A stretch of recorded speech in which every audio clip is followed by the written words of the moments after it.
नमस्कार. मुंबई आउटलुकमध्ये तुम्हा सर्वांचं स्वागत आहे. सलमान खानच्या बहुप्रतीक्षित सिकंदर चित्रपटाचा ऑफिशियल टीजर 27 फेब्रुवारी रोजी रिलीज झाला. काही दिवसांपूर्वी निर्मात्यांनी वेट इज ओव्हर अशी तीव्र पोस्ट जारी केली होती.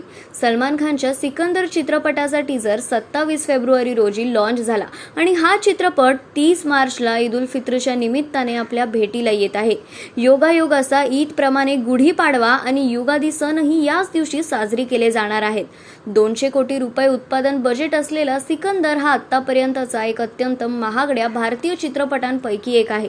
टीजर लॉन्च केल्यानंतर चाहते आश्चर्यचकित झाले होते आणि आतुरतेने ट्रेलर रिलीज होण्याची वाट पाहत होते, कारण टीजर खूप आधीच लॉन्च झाला होता. मात्र अजून ट्रेलर का रिलीज झाला नाही असा प्रश्न चाहत्यांना पडला होता. रश्मिका मंदाना आणि सलमान खानही त्यांच्या चित्रपट सिकंदरचे प्रमोशन करताना देखील दिसत नव्हते. पिंक विलानुसार सिकंदर चित्रपटाचा ट्रेलर 23 किंवा 24 मार्च रोजी लॉन्च होणार होता आणि हे एक भव्य ट्रेलर लॉन्च इव्हेंट असणार होतं, कारण सिकंदर हा एक अत्यंत महागड्या चित्रपटांपैकी एक आहे. पण सलमान खानला काही महिन्यांपासून जीवे मारण्याच्या धमक्या येत असल्यामुळे त्याला अत्यंत गर्दीच्या ठिकाणी जाण्यापासून रोखले होते. पण आता अखेर सिकंदर चित्रपटाचा ट्रेलर 23 मार्च रोजी रिलीज झाला आहे आणि लवकरच आपण आपल्या भाईजान आणि नॅशनल क्रश रश्मिकाला मोठ्या पडद्यावर 30 मार्चला पाहणार आहोत.